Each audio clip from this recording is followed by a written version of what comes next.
boleh ditampilkan slide-nya untuk hari ini. Ya, jadi kita berbicara tentang walking in reconciliation pada bulan Maret ya. Bulan ketiga ini kita berbicara walking in reconciliation atau berjalan dalam rekonsiliasi. Nah, dan minggu kedua ini sebenarnya sudah sempat disinggung sedikit di minggu lalu ya, di minggu lepas itu sudah disinggung sedikit oleh Pastor Daniel ya. Itu dikatakan bahwa ada 3 hal yang kita perlu pahami ketika kita melakukan rekonsiliasi, dan kita belajar tentang yang pertama rekonsiliasi melalui Kristus, yang kedua adalah rekonsiliasi dengan Tuhan, rekonsiliasi dengan Allah, dan yang ketiga adalah rekonsiliasi dengan sesama. Nah, pada minggu ini kita akan lebih membahas tentang rekonsiliasi with God atau reconciliation with God, yang dimana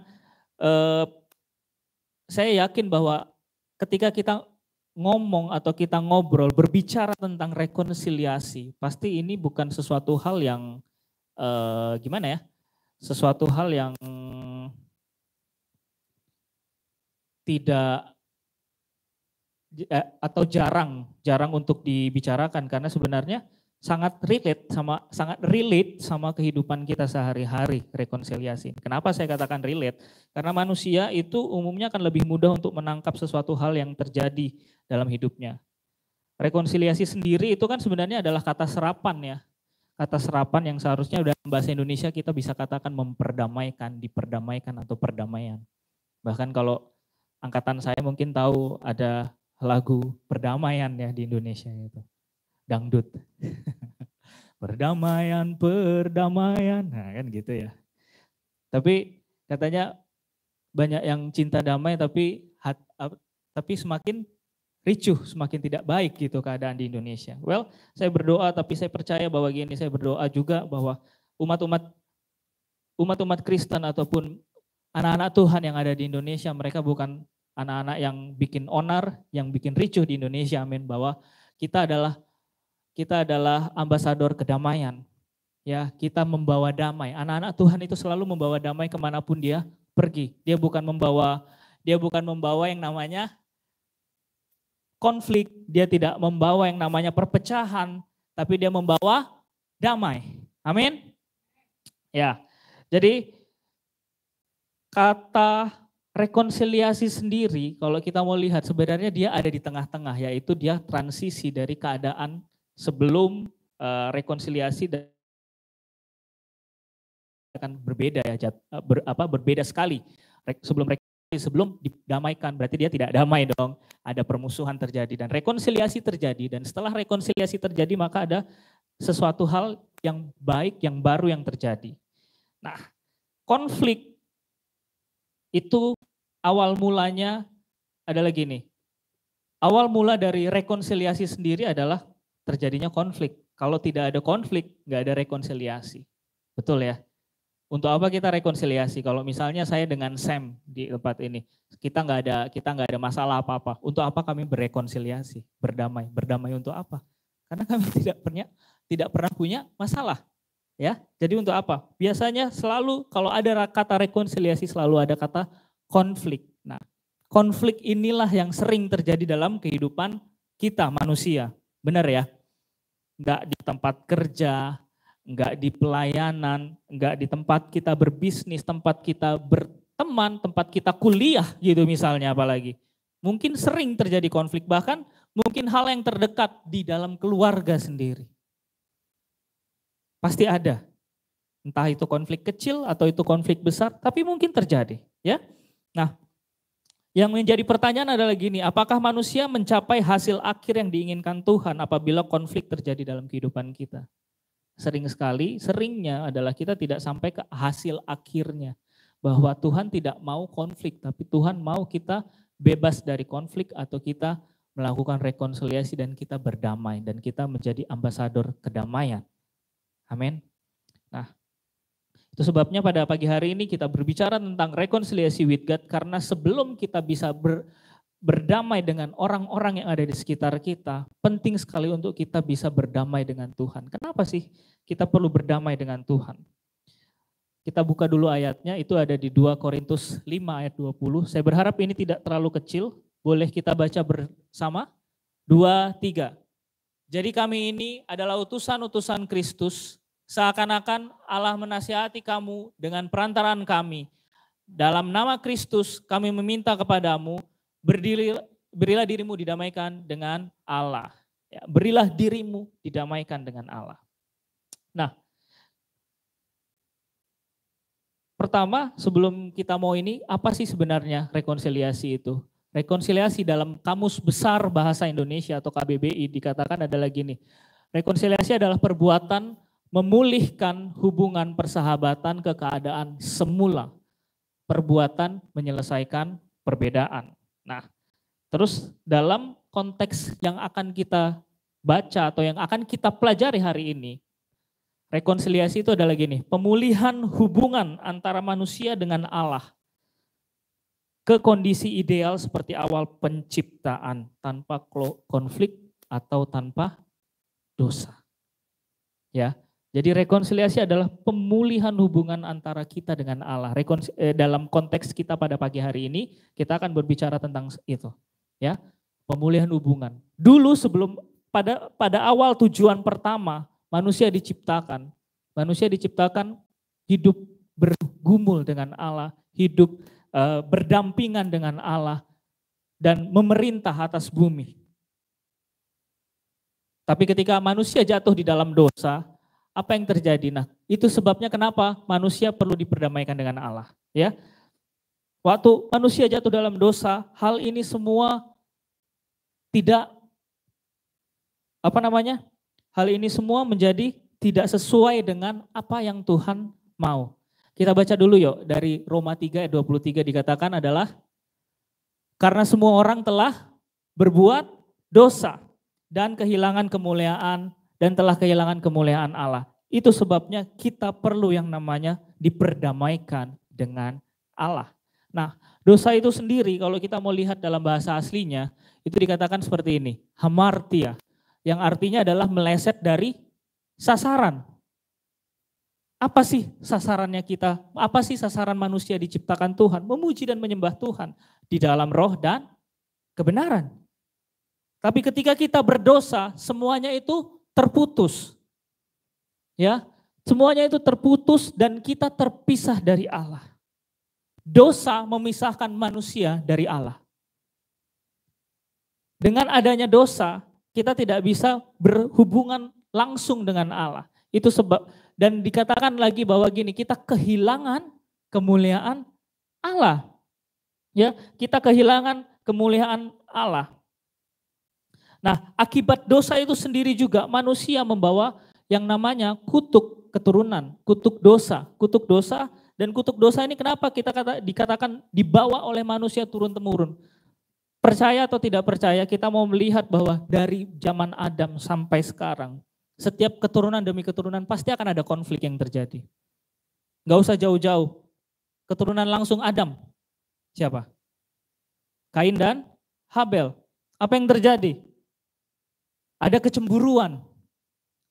Kain cemburu sama Habel dan akhirnya apa? Membunuh. Dari cemburu terus langsung membunuh gitu. Itu aja udah dosa. Ya. Jadi kita lihat konflik-konflik terjadi dan saya nggak perlu sebutkan satu persatu contoh-contoh yang ada di Alkitab, tapi bukan hanya sekedar konflik dalam keluarga, tapi konflik perpecahan antara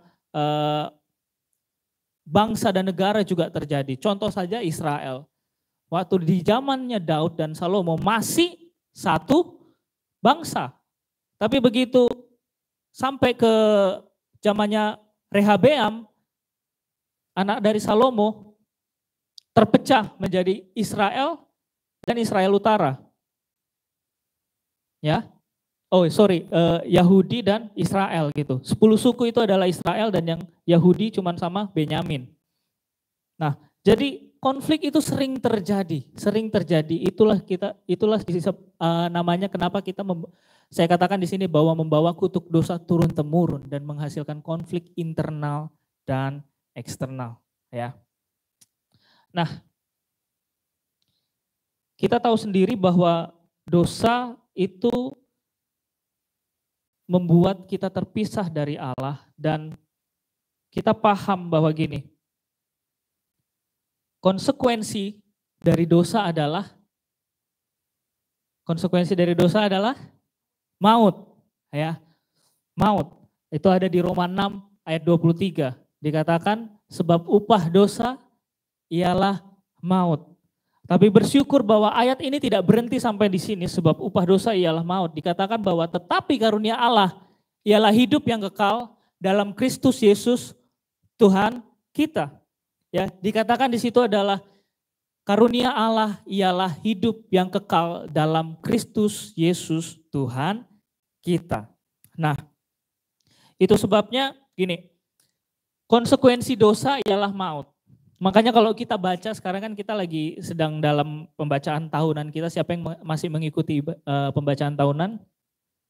Wow, puji Tuhan, luar biasa ya. Saya sendiri jujur saya lambat.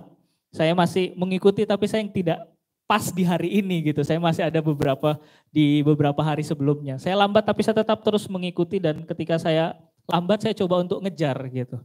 So, untuk bisa sampai di pembacaan hari ini gitu. Nah, tapi gini, apa yang saya mau katakan bahwa kalau kita lagi baca di kitab Taurat ya, kita melihat sendiri bahwa gini, ada yang disebut sebagai korban penghapus dosa. Dalam perjanjian lama itu ada yang namanya korban penghapus dosa. PL ya, saya singkat sebagai PL. Korban penghapus dosa. Karena setiap kali kita berdosa, kita perlu mengorbankan sesuatu. Dikatakan bahwa upah dosa ialah maut. Dikatakan di sini upah dosa ialah maut. Jadi setiap kali kita berdosa seharusnya kita udah mati. Dan Tuhan tidak mungkin meniadakan firman-Nya. Dia tidak mungkin menyangkal hanya karena dia sayang sama kita, oh ya udahlah firman ini aku batalkan. Tidak, Tuhan tidak pernah. Itu sebabnya dia mencari yang namanya pengganti. Kalau di perjanjian lama harus ada darah yang dikorbankan, ya. Dari lembu, kambing, domba, dan itu semua sesuai dengan strata sosial mereka masing-masing. Ya, kalau di bangsa Israel, kalau mereka pemimpin pasukan 1000 misalnya, nggak mungkin mereka cuman menyembelih kambing. Mereka harus menyembelihnya lembu gitu, yang lebih gede gitu kan. Nah, jadi ada darah yang harus dikorbankan sebagai penghapus dosa. Ada darah yang harus dikorbankan. Dan itu adalah gambaran dari korban yang sempurna yang akan datang, yaitu Kristus. Sekali lagi, karena Tuhan tidak mungkin membatalkan firman-Nya. Dikatakan dosa memiliki upah, yaitu maut. Kalau Tuhan nggak sayang kita, dia nggak mungkin suruh Yesus datang. Itu sebabnya, karena sekali lagi dia tidak mungkin membatalkan firman-Nya. Dia tahu nih, semua umatnya yang dia sayangi itu berdosa. Dan gimana caranya supaya orang-orang yang berdosa ini tetap selamat? Harus ada yang dikorbankan. Makanya ada ayat ini, Yohanes 3 ayat 16, lalu katakan, karena begitu besar kasih Allah akan dunia ini sehingga ia mengaruniakan anaknya yang tunggal. Tuhan tidak bisa membatalkan firman-Nya. Makanya dia cari pengganti. Dan luar biasanya Tuhan kita adalah apa? Yang jadi penggantinya itu bukan cuman kambing, bukan cuman domba, bukan cuman binatang, tapi apa? Yesus. Wow. Tuhan kita tuh Tuhan yang berkorban. Tuhan kita Tuhan yang berkorban, ya. Dan itu sebabnya dalam perjanjian baru korban menghapus dosa itu udah nggak ada lagi. Itulah Kristus. Korban penghapus dosa kita adalah Kristus itu sendiri yang sudah mati untuk kita.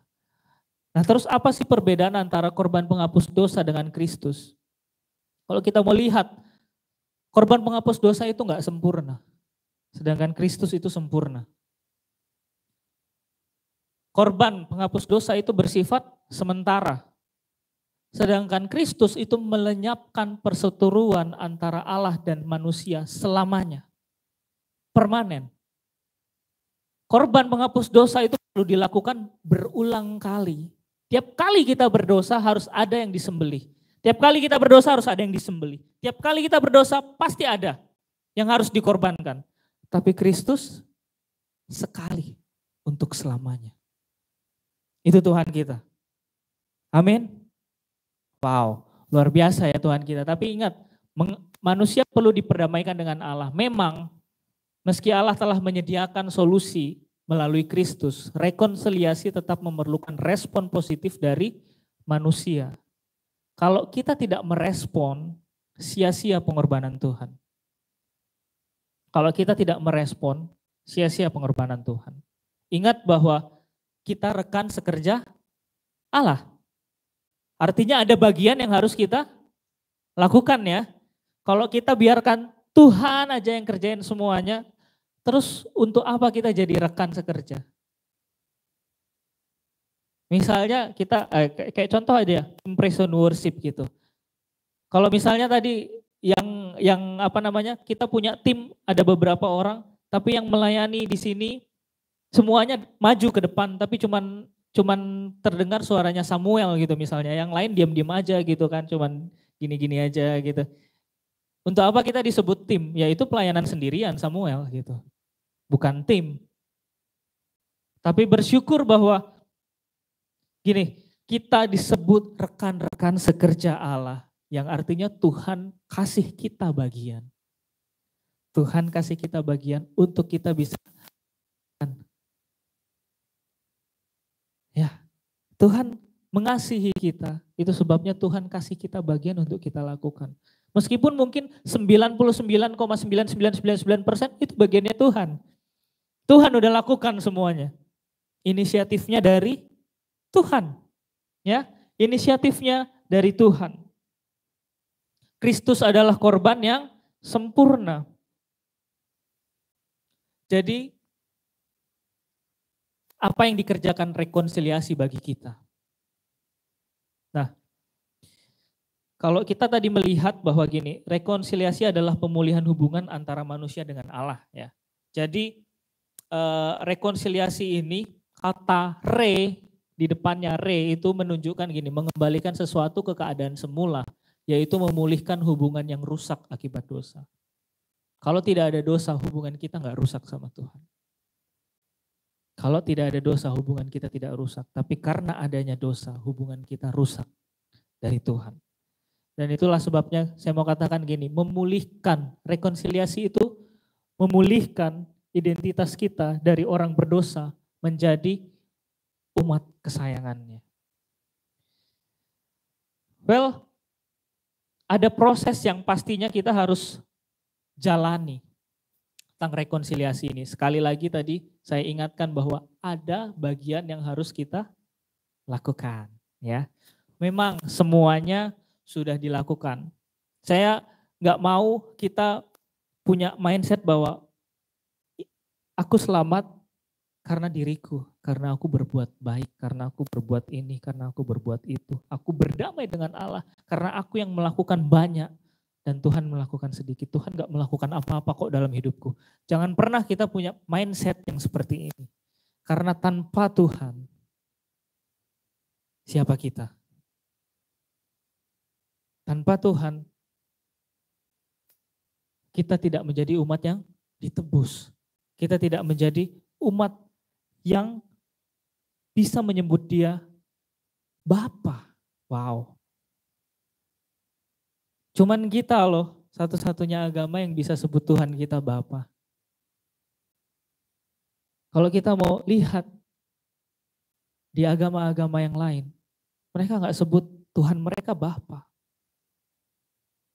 Mereka sebut Tuhan, dewa mungkin, tapi nggak sebut Bapa. Hanya kita yang punya relationship. Itu sebabnya saya selalu katakan bahwa Kristen itu berbicara, kekristenan itu berbicara tentang.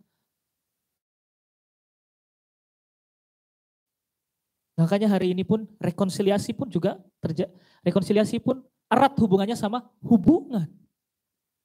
Relationship. Ya. Nah, penting sekali untuk kita merespon dengan benar. Jadi kunci dari rekonsiliasi sendiri itu adalah gini, kesadaran bahwa kita itu terpisah secara spiritual dari Allah. Ya, perhatikan baik-baik kata ini, keterpisahan secara spiritual. Kalau kita nggak sadar bahwa kita ini sedang terpisah secara spiritual, kita akan merasa bahwa oh nggak cukup kok. Cukup maksudnya adalah gini, enggak kok aku tidak terpisah, aku cukup dan aku bisa melakukan segala sesuatunya sendiri. Yang artinya kita jadi independen dari Allah. Apakah itu baik? Ya, kalau negara independen ya mungkin itu akan menjadi baik ya. Indonesia merdeka gitu misalnya. Tapi kalau kita merdeka dari Tuhan, apa itu baik? Enggak. Kita harusnya merdeka dari dosa, dari maut. Itu kemerdekaan kita. Tapi kita sudah ditebus, kita sudah dibayar lunas oleh siapa? Yesus, Tuhan kita. Amin. Jadi perlu sekali dalam rekonsiliasi ini adalah gini, sebagai manusia kita juga perlu sadar bahwa kita itu terpisah secara spiritual dari Allah. Kenapa kita harus sadar? Agar kita bisa merespon kasih Allah yang diwujudkan dalam pengorbanan Kristus. Kalau kita terpisah, kita independen, kita bisa mandiri tanpa Tuhan. Untuk apa kita ke gereja? Dan saya selalu ingin mengajarkan Bapak Ibu Saudara sekalian, sama-sama kita belajar, bukan hanya saya mengajarkan Bapak Ibu, tapi saya sendiri juga belajar bahwa gini. Mari sama-sama kita dependen sama Tuhan. Jangan dependen sama pastor. Pastor tidak menyelamatkanmu. Amin. Tuhan Yesus yang menyelamatkan kamu. Jadi kalau kamu pergi ke, misalnya nanti balik ke Indonesia dan kamu ketemu sama mungkin gereja-gereja yang pastornya sengaja atau pendetanya, gembalanya dengan sengaja sekali membuat kamu dependen sama dia terus, dependen sama pengajarannya dia, dependen sama apa yang dia ucapkan, dependen sama mungkin perbuatannya. Hati-hati.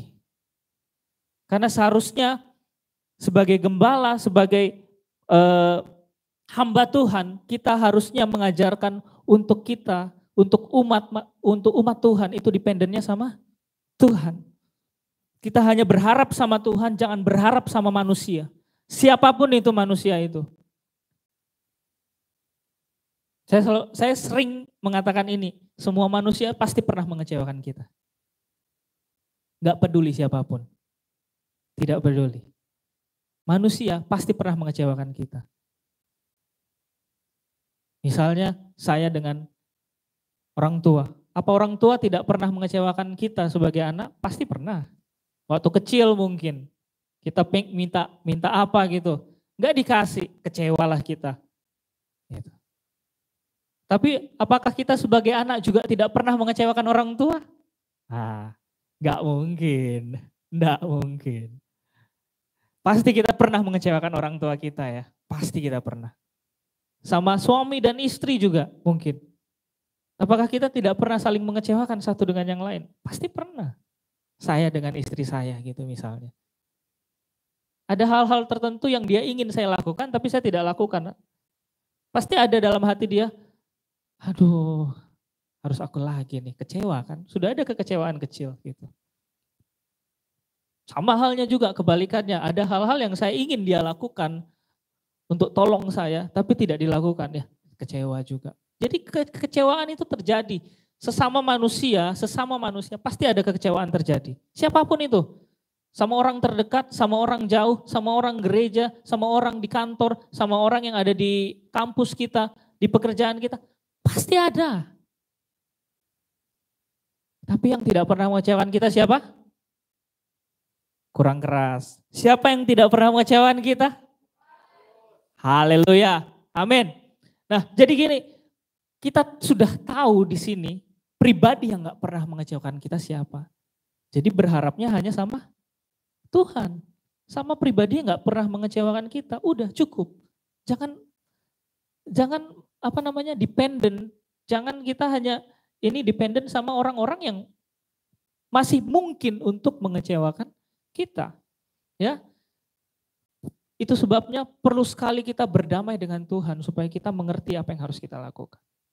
Jadi bagaimana proses rekonsiliasi berlangsung? Yang pertama ini inisiatifnya dari Tuhan. Kita baca dari 2 Korintus 5 ayat 21. Kita baca bersama ya, 2, 3. Dia yang tidak mengenal dosa telah dibuatnya menjadi dosa karena kita, supaya dalam Dia kita dibenarkan oleh Allah. Ya, kita dibenarkan oleh Allah. Dia yang tidak mengenal dosa dibuatnya menjadi dosa. Wow. Ya. Pengorbanan Kristus menjadi dasar hubungan yang baru antara manusia dan Allah. Jadi pertama adalah kita perlu paham sekali, proses pertama yang sudah dilakukan itu adalah inisiatif dari Tuhan. Tuhan sudah punya inisiatif duluan, apa yang dia lakukan adalah dia membuat anaknya, dia di situ merujuk pada Yesus ya, anaknya yang tidak mengenal dosa menjadi dosa. Itu inisiatifnya Tuhan. Dan kita perlu paham sekali bahwa dengan inisiatif yang seperti ini, pengorbanan seperti apa sih gitu. Misalnya, saya kasih contoh gimana ya. Saya sendirilah. Saya sendiri gitu. Misalnya, saya punya anak. Dan karena saya mengasihi teman-teman KGC, dan teman-teman KGC ini harus melakukan, ini hanya contoh ya, melakukan kriminal dan harus dipenjara gitu misalnya. Harus sampai dipenjara semuanya. Terus saya datang ke polis. Terus polis bilang, ya udah gini aja, kamu mau mereka bebas, tapi anakmu dipenjara. Anak saya yang bukan kriminal harus dijadikan kriminal. Supaya yang lain keluar dari penjara. Kira-kira ada nggak orang tua yang mau kayak gitu? Ada? Diam berarti nggak ada ya. Semua orang tua pasti mengasihi anaknya. Nggak mungkin dia mau untuk biarkan anaknya di penjara untuk orang lain. Tuhan beda, bukan cuma di penjara. Mati, dibunuh, disiksa. Itu loh. Wow. Itu harga untuk rekonsiliasi. Itu harga untuk kita berdamai dengan Tuhan. Itu harga untuk hubungan kita dipulihkan sama Tuhan. Hubungan kita pulih.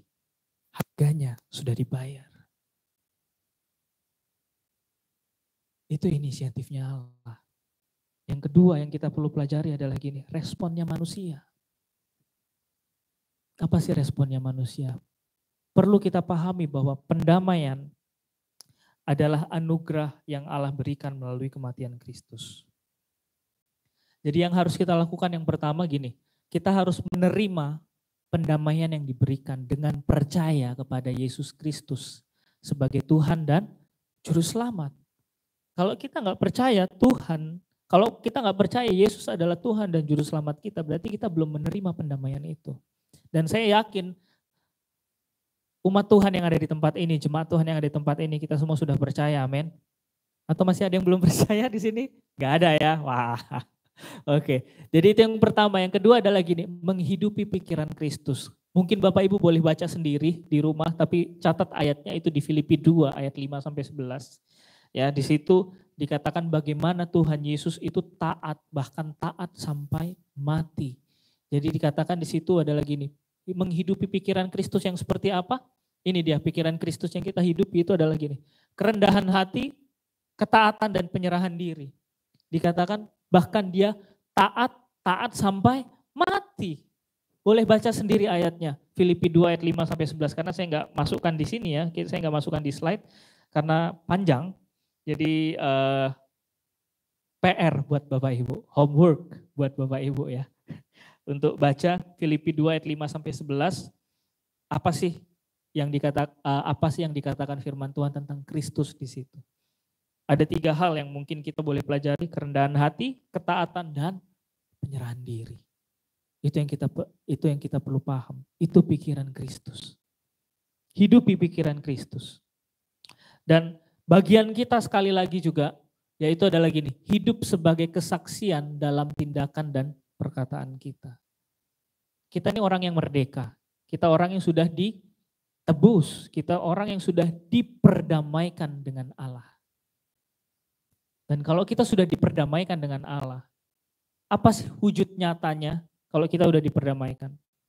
Kita harusnya bisa menyaksikan bagaimana hidup kita. Hidup kita menjadi suratan terbuka. Orang-orang di sekitar kita melihat bahwa ini loh hidup yang sudah diperdamaikan dengan Allah.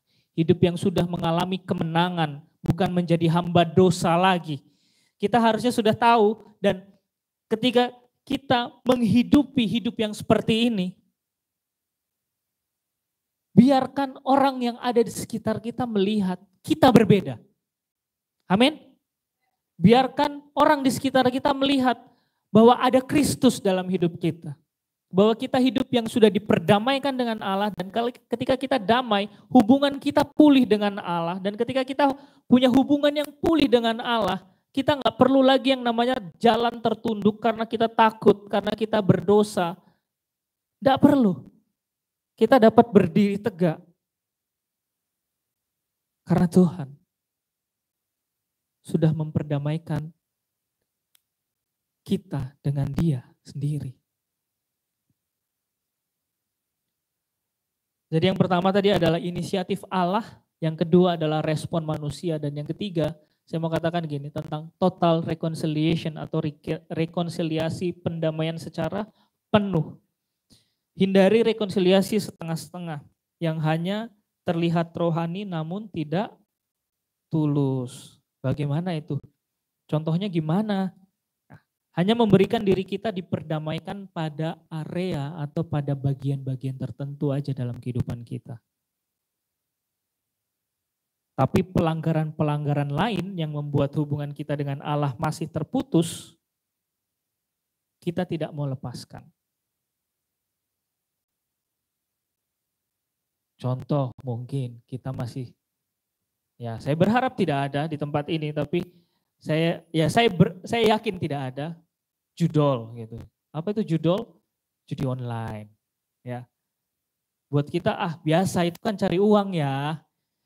Itu kan cari uang ya. Kita mau cari uang. Ini kan cara yang paling cepat untuk kita cari uang.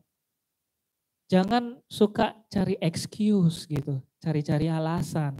Enggak lah Tuhan, ini bukan judi kok, ini hanya investasi. Wah, investasi tapi bisa habis uangnya gitu. Wow, judi juga namanya kalau seperti itu. Nah, jadi penting untuk kita paham bahwa dalam segala sesuatu kita perlu yang namanya rekonsiliasi total. Jangan setengah-setengah, jangan hanya hal-hal tertentu aja yang kita mau menyerahkan diri kita sepenuhnya. Tapi dalam hal-hal tertentu kita nggak mau dikoreksi. Itu tadi satu, judi online gitu. Mungkin ada contoh lain apa? Mabuk gitu. Saya tidak bilang kita tidak boleh minum.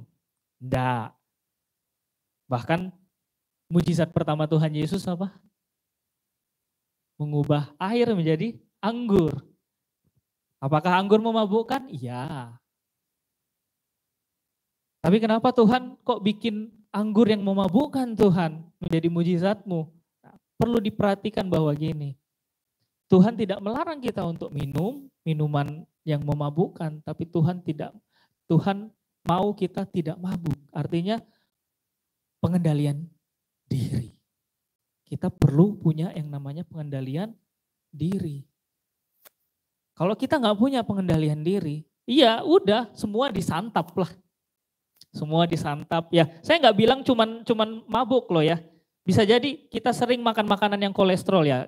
Kita boleh makan segala sesuatunya ya, termasuk B2 dan lain sebagainya dan teman-temannya yang membuat akhirnya kolesterol kita tinggi. Saya contoh pribadinya gitu. Yang artinya gini, berarti kita tidak menjaga bait Allah dong. Nah, benar nggak? Ketika kita nggak menjaga bait Allah, kita sakit-sakitan. Maksudnya dengan hal saya mau katakan gini, kalau kita tidak menjaga apa yang sudah Tuhan berikan kepada kita, perlu dipertanyakan, berarti kita tidak mengucap syukur. Karena ada hal yang kita perlu paham, kita bisa jaga dengan baik. Jadi Bapak Ibu saudara sekalian ingat, rekonsiliasi total. Dan rekonsiliasi total ini mungkin berat. Tapi kalau kita mau berdamai dengan Tuhan, Jangan pernah malu untuk mengaku dosa di hadapannya. Karena dia setia dan adil. Waktu kita mengaku dosa kita. Amin. Dan gini, biarkan kasih Kristus mendominasi hati kita secara progresif. Apa itu progresif?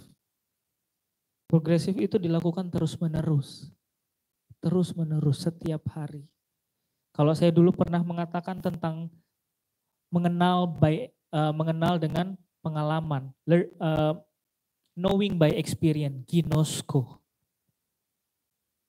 Kita semakin mengenal Tuhan. Tuhan sudah mengenal kita secara penuh, tapi apakah kita secara penuh sudah mengenal Tuhan? Saya rasa tidak. Pengenalan kita semakin hari seharusnya semakin penuh, semakin penuh. Ibarat kata kalau kita punya satu ember air, setiap hari itu diteteskan satu tetes air. Tes, tes, tes, tes, tes, dan akhirnya penuh. Kalau embernya nggak bocor. Ya, kalau embernya bocor, ya nggak penuh-penuh. Gitu. Tapi yang saya mau sampaikan adalah gini. Biarkan kasih Kristus mendominasi hati kita secara progresif. Kasih kesempatan buat Kristus yang mendominasi kita. Yang bertahta dalam hidup kita, bertahta dalam kehidupan kita sehari-hari. Saya sampai kepada akhir dari khotbah saya pada pagi hari ini. Apa yang perlu kita lakukan? Refleksi pribadi kita apa? Yang pertama saya mau katakan gini, rekonsiliasi sejati dengan Allah hanya dapat terjadi jika manusia menyadari 3 hal ini. Yang pertama keterpisahannya akibat dosa. Ya, keterpisahannya akibat dosa. Yang kedua adalah gini, menerima pengorbanan Kristus. Rekonsiliasi sejati dengan Allah dapat terjadi ketika kita menerima pengorbanan Kristus.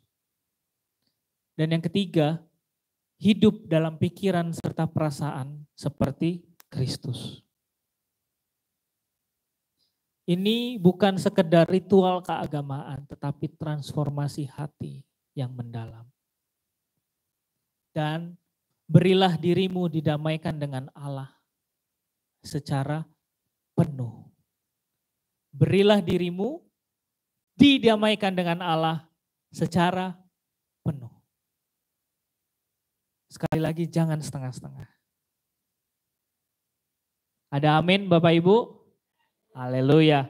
Mari kita bersatu di dalam doa. Bapak, kami mengucap syukur Tuhan pada pagi hari ini kami telah mendengarkan firman-Mu dan kami percaya Tuhan, hamba-Mu percaya bahwa Roh Kudus Engkau bekerja dalam setiap hati kami masing-masing yang mendengarkan firman-Mu pada pagi hari ini. Mungkin hamba-Mu terbatas dalam memperkatakan banyak hal, tapi Roh Kudus ketika hamba-Mu berkata-kata ini, hamba-Mu percaya bahwa Engkau menyampaikan isi hati-Mu sendiri dalam hati anak-anak-Mu, dalam setiap hati kami masing-masing di tempat ini Bapak. Itu sebabnya kami mau Tuhan diperdamaikan dengan Engkau dan kami mau melakukannya dalam kehidupan kami. Terima kasih karena Engkau telah memberikan anak-Mu Tuhan. Terima kasih Yesus atas pengorbanan-Mu. Engkau memulihkan hubungan kami. Engkau memulihkan kami Tuhan.